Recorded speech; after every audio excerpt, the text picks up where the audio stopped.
They promised that this would never happen, yet here we are, with gamers across entire nations feeling betrayed.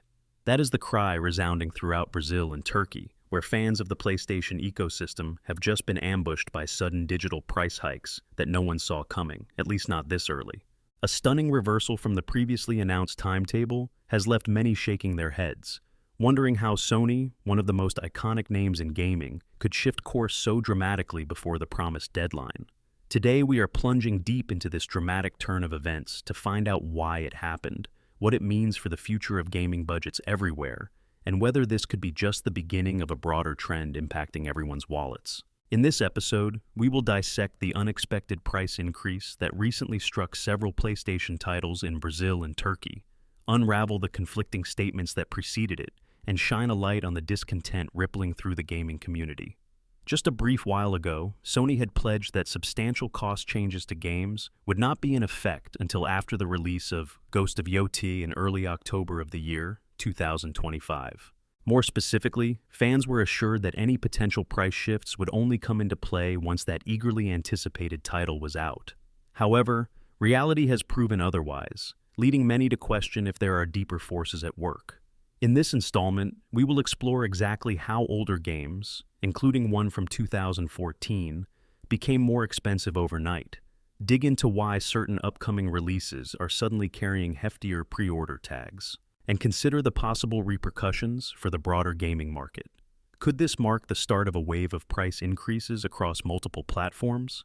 And how do issues like currency fluctuations, class action lawsuits, and global economics factor into the story?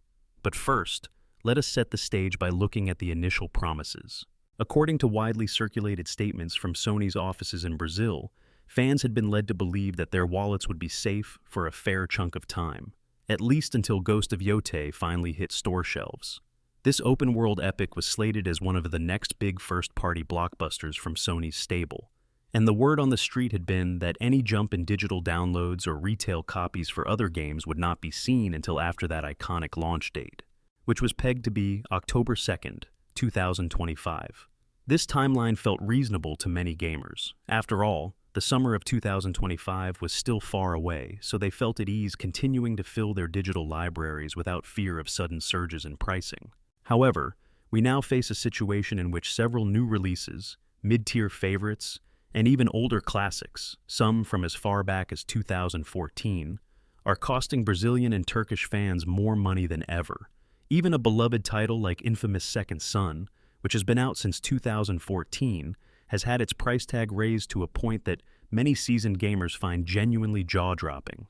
Imagine logging on to the PlayStation Store for a quick nostalgia trip, only to discover that a relatively old game has soared in cost well above what you would have paid just a few weeks ago.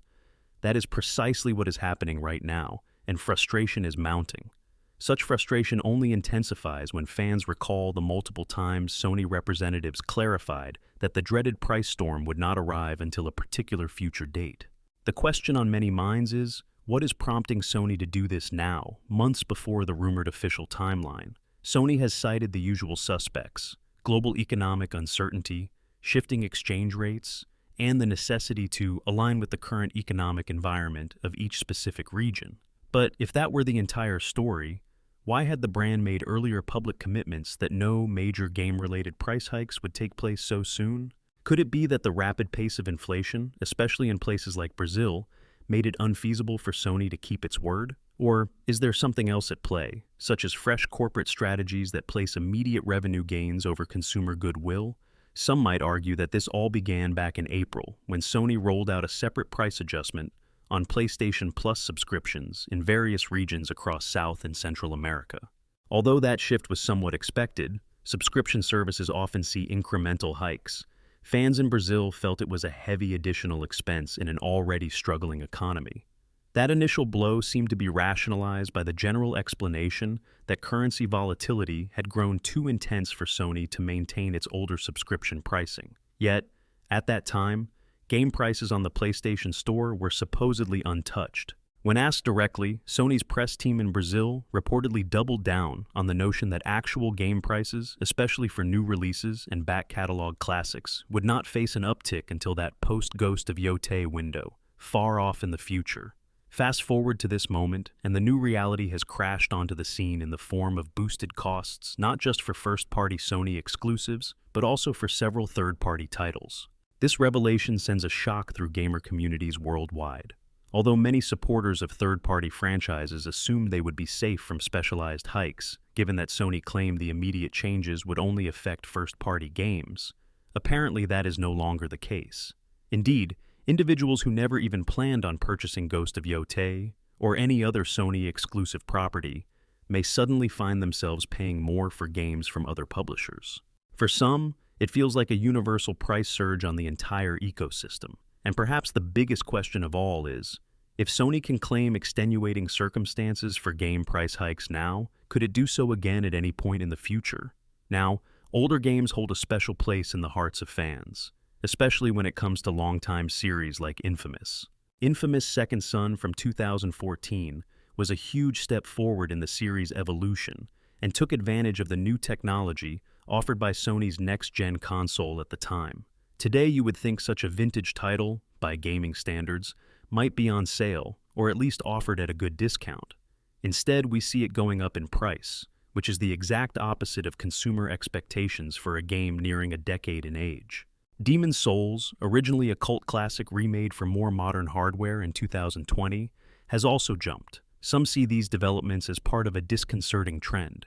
Even older content is no longer shielded from price adjustments, and as a result, the typical arc of a game's price decline over time might be disrupted. For longtime fans who missed out on earlier deals, this can feel like a beacon of discouragement, telling them that waiting for a sale is no longer a sure bet. If you have ever had your eye on a past gem, you might now be in a race against the clock. Let us not forget the broader gaming environment, where Nintendo and Microsoft are also exploring new pricing tiers. Nintendo, for instance, faced plenty of heat from fans when word got out that Mario Kart World, a key title rumored to be bundled with the rumored Switch 2 console, was priced at a whopping $80. Microsoft, meanwhile, announced that going forward, certain marquee franchises would be sold at up to $80 for the standard editions. In other words, the entire gaming industry may be on the cusp of normalizing a higher baseline for new releases. This begs the question, are we seeing a natural progression, akin to a forced adaptation of the entire market to modern cost realities? Or are we witnessing corporations pushing every boundary they can until consumer pushback halts them? Speaking of consumer pushback, we cannot ignore the growing number of legal challenges Sony faces internationally.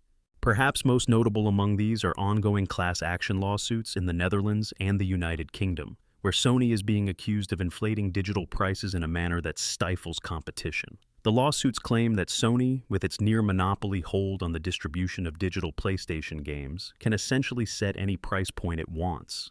Critics argue that the absence of alternative places to purchase official digital versions of these games means PlayStation loyalists have no choice but to pay whatever the publisher mandates. Scenes like the ones in Brazil and Turkey, where sudden price increases slip in before the promised schedule, only bolster these arguments. If you are a gamer fighting such legal battles in Europe, would you not point to events like these as evidence that Sony wields too sweeping a power over its pricing decisions? Before we continue, let us take a moment to catch our breaths and reflect on the bigger picture behind these startling price movements. If you have found even a spark of fresh insight so far, consider showing some support by liking this video or sharing your thoughts in the comments section. Your feedback helps keep this dialogue going and encourages deeper dives into these vital topics. So, if this reveal has made you rethink your relationship with digital game purchases, tap that thumbs up button and let us see how many gamers out there share your concerns. Now, let us talk about The Outer Worlds 2, a hotly anticipated sequel that has also surfaced as an example of the new pricing structure. Pre-orders for the standard edition are reportedly costing players in Brazil up to 456 Brazilian reals, roughly translating to $83, a figure that many consider extremely high, especially considering that games typically settled at a somewhat lower standard in that region. This begs the question, if a game that is not even out yet is being priced at this level, where does that leave us for the next wave of titles releasing late this year and into next year? As new generation hardware receives more advanced features, gamers usually expect more polished graphics, expansions, and additional perks. But at what point does the price to access these advancements become prohibitive? We cannot address Sony's moves without acknowledging the interplay of economics. Historically, some companies manage to keep prices stable for extended periods, partly by buffering currency exchange swings through internal corporate measures. Others prefer to pass any fluctuation or additional tariff onto consumers as soon as it arises. In countries like Brazil, where the currency can be volatile and economic conditions can shift rapidly, international corporations often struggle to maintain a predictable pricing structure. That said, the abrupt nature of these changes, especially when pinned against prior official statements, feels jarring to consumers who thought they had time to adjust or save for upcoming releases. Let us also revisit the factor of trust. Over the years, Sony has cultivated a legion of loyal gamers drawn by exclusive titles, brand recognition, and a robust platform ecosystem. When a company has that level of admiration from its fan base, it is expected to treat consumer goodwill as a precious resource. A misstep in communication about price increases can erode that goodwill rapidly. The abruptness of these new prices, combined with contradictory prior assurances, may well have a ripple effect that extends beyond short-term criticism. While many fans might swallow the frustrations and continue buying games, others could hold on to their resentment, switching to alternative platforms or deciding to spend far less on the digital marketplace. Digging deeper into older first-party exclusives can open our eyes to the possibility that raising shelving prices for older releases is more than just a quick cash grab. Some marketing strategists may argue that by bringing the price closer to what a brand new release might cost, Sony is attempting to ensure all major titles, old or new, are perceived as equally premium. However, that logic clashes with the well-worn consumer expectation that older games gradually drop in price, culminating in sales or heavily discounted bundles. The new approach means some gamers could wind up paying more for a classic than they would for a lesser-known new release from a budget-friendly publisher. Meanwhile, the mention of lawsuits in the Netherlands and the United Kingdom cannot be overlooked. One of the core arguments behind those legal battles is that Sony effectively forbids alternative digital sellers from offering official PlayStation keys, thereby locking consumers into its proprietary ecosystem. Even side-serving websites and third-party digital storefronts cannot typically offer the same codes that one might find for platforms like PC. This means competition is restricted, and with no external market forces to push prices down or present special sales, fans often have to take whatever Sony's store decides to give.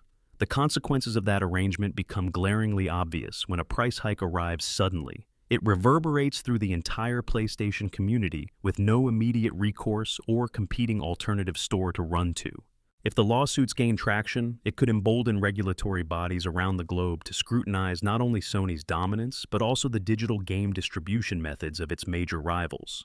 If, for instance, a legal precedent emerges allowing third-party digital stores to sell official Sony game codes at potentially cheaper rates, it could shake up the entire foundation of how we buy and sell digital games on traditional consoles. Stay tuned for that, because if consumer protection agencies start sharpening their claws, we might see gradual reforms that could benefit gamers on a wider scale. Another piece of the puzzle is the question of how these price hikes affect actual gameplay habits. Fruition of these changes might push more gamers towards subscriptions, like PlayStation Plus, or simply encourage them to wait for sporadic, limited-time discounts offered during major holiday sales. If day one pricing grows too high, spelled out as something like $80 or more, players may find themselves only purchasing marquee releases at launch and ignoring lesser-known gems that also raise their prices. That has big implications on the game development scene, where mid-budget titles that count on a dedicated but narrower audience might struggle to compete with heavy hitters. The saga does not end with first-party titles, of course. As we highlighted earlier, third-party games have also been caught up in this net of elevated costs. From ambitious role-playing adventures to smaller indie titles, the shift in pricing can be alarming. One day a brand new release might be listed at the typical $70 or so, and the next day you log in to see it creeping closer to $80 or beyond. If that pattern continues, we could see a shift in how developers price their expansions and downloadable content, with everything climbing in small increments that, over time, create a significantly higher cost of entry. In the midst of all these concerns, we cannot ignore the existing sense of unity among the gaming community. Many Brazilian fans, for example, have organized social media campaigns to raise awareness about the new pricing policies. Meanwhile, Turkish gamers lament that local economic struggles already made it tough to keep up with Western gaming markets. Now, with this added blow, some are contemplating whether it is time to pivot to alternative hobbies, shift to a different platform, or adopt wait-and-see tactics when it comes to new releases. The dissatisfaction is palpable in online forums, streaming channels, and gaming communities, where persistent calls for transparency have grown louder. Interestingly, despite these frustrations, Sony does not stand alone. Industries outside of gaming also find themselves navigating an era of unpredictably shifting prices. The difference here is that gaming is a form of entertainment where customers develop deep emotional connections to certain franchises and studios. When you feel personally invested in a game world, seeing your favorite franchise become more expensive can feel like a slap in the face. That emotional response can be far more intense than, say, seeing the cost of a utility bill or grocery item rise. In turn, that raw emotion feeds a cycle of online discourse that drives these controversies into the public spotlight. As we approach the final stages of our exploration, it is worth reiterating how crucial it is to stay informed on these topics. If what you have heard so far has you eager for continued in-depth analysis and revelations, consider subscribing or following along for future updates. That way, you can stay on top of the latest changes and be ready to adapt your buying strategy long before any official announcements hit the stage. In a time when prices can increase at the drop of a hat, knowledge is, without a doubt, power. Let us now move toward a concluding reflection. The sudden shift in Sony's pricing strategy for the PlayStation Store in Brazil and Turkey underscores how fragile consumer trust can be and how quickly it can be tested. The controversy also raises important questions about the global gaming industry. Are big publishers all but certain to place short-term financial targets above long-standing promises to their players? Or is it possible that, under enough pressure from disappointed fans and legal scrutiny, Sony, Nintendo, and Microsoft might reconsider the rate at which they escalate these prices? Moreover, how might ongoing lawsuits abroad reshape the digital console market, possibly granting gamers overdue competitive alternatives for acquiring titles? Each of these questions remains wide open and will likely fuel debates for months, if not years, to come. Beyond that, the dynamic with older titles surging in cost is a reminder that the usual price-lowering arc we have come to rely on might be in flux. This can affect how people build their gaming libraries and might spark an increased interest in physical editions, retro collecting, or even the PC gaming sphere, where digital competition is typically more abundant. Ultimately, the entire narrative serves as a cautionary tale. Even established giants like Sony can end up in hot water when their actions contradict earlier statements, especially in a space as financially sensitive and emotionally driven as gaming. Thus, what remains is a sense that the landscape of game pricing is evolving, and not necessarily in a consumer-friendly direction. The clash of statements, lawsuits, and big future releases set to cost more all combine into a swirling storm of uncertainty. For now, we can only advise that you keep an eye on the horizon. It might be that in a matter of months, a new wave of announcements will bring yet another round of price changes. And if Ghost of Yotei stands as our benchmark of what might come after its planned launch date in October of 2025, it may be prudent to remember that what is promised on paper does not always match the outcome we see in reality. No matter how you look at it, the core takeaway is caution. Game budgets, once thought safe from major hits, are increasingly vulnerable. Perhaps that consideration alone is enough to unite gamers across different platforms and spark vigilant attention to the evolving marketplace. The next time you decide to log into the PlayStation Store, whether it is for a brand new release or a nostalgic older title, remember to check that price tag, because these days, you never know when it might have changed. Stay alert, stay informed, and together, let us press for a more transparent and balanced gaming environment for everyone.